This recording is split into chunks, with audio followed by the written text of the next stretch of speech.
South ఇండియాలోని అతి తక్కువ ధరలకి రత్నాలనందించే ఏకైక సంస్థ 6JVR. నమస్తే, నేను Keshav. Welcome to Suman TV. మనతో పాటు అమెరికాలో అటార్నీగా, ఎక్స్పీరియన్స్డ్ అటార్నీగా పేరున్నటువంటి జనేతా రెడ్డి గారు ఉన్నారు. జనేతా రెడ్డి గారు నమస్కారం. నమస్కారం అండి. సో ఇప్పుడు ఇండియన్ పాయింట్ ఆఫ్ వ్యూలో చూస్తే ట్రంప్ అండ్ నరేంద్ర మోడీ గారు చాలా బెస్ట్ ఫ్రెండ్స్. ఆయన ప్రమాణ స్వీకారం చేయగానే ఈయన ఇక్కడ ఆల్ ది బెస్ట్ చెప్పేశారు. ఎలా ఉండొచ్చు ఇండియా అండ్ అమెరికా రిలేషన్స్, ఏ విధంగా ఉండొచ్చు ఈ ట్రంప్ 2.0లో?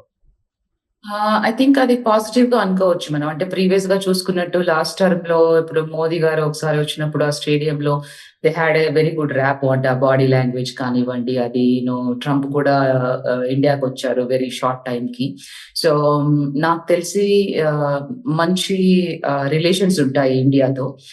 బట్ అగైన్ అంటే ఓన్లీ ఇండియాని దృష్టిలో పెట్టుకొని ఆర్డర్స్ చేయరు కదా. సో వాళ్ళు వరల్డ్ ని మొత్తం, అంటే ఇప్పుడు ఏదైనా ఆర్డర్ ఇష్యూ చేసినప్పుడు అది లెట్స్ సే స్టూడెంట్స్ వద్దనుకున్నప్పుడు కొన్ని ఎగ్జామ్షన్స్ ఉంటాయి. But I'm very positive that ఇండియాతో మంచి సత్సంబంధాలు ఉండే అవకాశం ఉంది యుఎస్ కి. సిటిజన్షిప్ ఇష్యూస్ విషయంలో చూస్తే ఫిబ్రవరి 20 ముందర పుట్టినంత వరకు ప్రాబ్లమ్స్ ఉండవు. ఫిబ్రవరి 20 తర్వాత పుట్టిన పిల్లలకి సిటిజన్షిప్ విషయంలో చాలా కాంప్లికేషన్స్ ఉంటాయి. అమెరికా సిటిజన్షిప్ను పొందడం ఇక పైన అంత ఈజీ కాదు అంటున్నారు. సో ఇది ఎంతవరకు అమలయ్యే అవకాశం ఉంది? ఆల్రెడీ లీగల్ ప్రాసెస్లోకి వెళ్ళింది కాబట్టి, కేసు వేసినటువంటి పరిస్థితి ఉంది కాబట్టి ఇంప్లిమెంటేషన్కి ఎంతవరకు ఛాన్సెస్ ఉండొచ్చు? ఉన్నటువంటి ఇండియన్ కమ్యూనిటీకి దీనివల్ల జరిగేటువంటి ఎఫెక్ట్ ఎలా ఉంటుంది? నాకు తెలిసి దీని గురించి ఎక్కువగా వర్రీ అవ్వాల్సిన పని లేదు. ఎందుకంటే డెఫినెట్ గా ఇంప్లిమెంటేషన్ స్టాప్ అవుతుంది, ఎందుకంటే లా సూట్ ఫైల్ అయింది కాబట్టి. సో ఇందాక నేను చెప్పినట్టు ఇది ఈవెన్చువల్ గా it will end up in supreme court of the United states. So judges చెప్పినట్టుగా వాట్ ఎవర్ ది అవుట్కమ్ దాని ప్రకారం ఉంటుంది. బట్ ఆలోగా పెద్దగా వరి అవ్వాల్సిన పని లేదు. అంటే మిగతా ఎగ్జిక్యూటివ్ ఆర్డర్స్ కొన్ని విషయాల్లో వరి అవ్వాలి కానీ, బట్ ఈ బర్త్ రైట్ సిటిజన్షిప్ గురించి ఎక్కువ వరి అవ్వాల్సిన పని లేదు. బట్ ఈ కోర్ట్ జడ్జ్మెంట్ ఎప్పుడైతే వస్తుందో దాన్ని బట్టి పీపుల్ షుడ్ స్టార్ట్ వరింగ్. అంటే దాన్ని ఎలా ఇంప్లిమెంట్ చేస్తారు, ఎందుకంటే కోర్ట్ ఎట్లా ఇంటర్ప్రిట్ చేస్తుంది అనేది క్వశ్చన్ ఇక్కడ. సో ఇంకొకటి, H1Bకి సంబంధించిన క్వాటా పెరుగుతుంది, అలానే వాటిని తగ్గిస్తున్నారు, వాటిపైన రిస్ట్రిక్షన్ తెస్తున్నారు, ఇంప్లిమెంటేషన్ విధానంలో మార్పులు తెస్తున్నారు. వీటన్నిటి వలన అమెరికన్ డ్రీమ్ అనేది చెదిరిపోయిందనే అభిప్రాయం ఉంది. మీరేం చెప్తారు అమెరికా వెళ్ళాలి అని ఆశపడుతున్నటువంటి యంగర్ జనరేషన్స్కి? అమెరికా డ్రీమ్ అనేది ఏం చెదిరిపోలేదండి.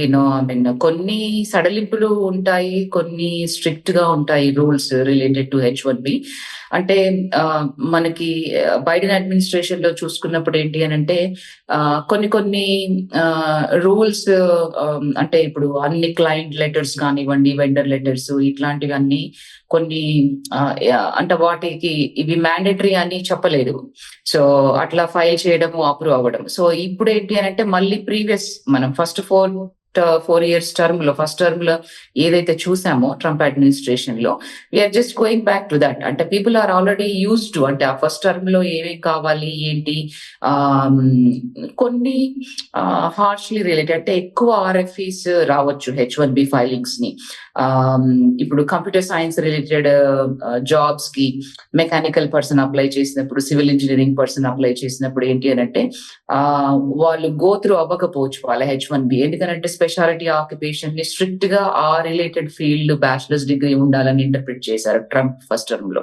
సో సిమిలర్ గా ఈ టర్మ్ లో కూడా అదే జరగబోతోంది. ఎక్కువ సైట్ విజిటేషన్స్ ఉంటాయి, కంప్లైన్స్ ఎక్కువగా ఉంటుంది, సో ఎన్ఫోర్స్మెంట్ ఎక్కువగా ఉంటుంది ఈ అడ్మినిస్ట్రేషన్ లో. బట్ పీపుల్ అంటే ఆల్రెడీ 2017-18 లో కూడా ఇలాంటి ప్రాబ్లమ్స్ కొంత ఫేస్ చేశారు. సేమ్ సినారియో కంటిన్యూ అవుతుంది అని అనుకోవచ్చు. ఇంకా ఏదైనా స్ట్రింజెంట్ యాక్షన్ ఉండొచ్చు. ఇల్లీగల్ ఇమిగ్రెంట్స్ విషయంలో అయితే ఆల్రెడీ వాళ్ళు క్లారిటీ ఇచ్చేశారు. బట్ లీగల్ ఇమిగ్రేషన్ విషయంలో, స్కిల్డ్ ఎంప్లాయ్మెంట్ రిక్రూట్మెంట్స్ విషయంలో ఇంకా స్ట్రిక్ట్ పొజిషన్స్ ఉండే అవకాశం ఉందా?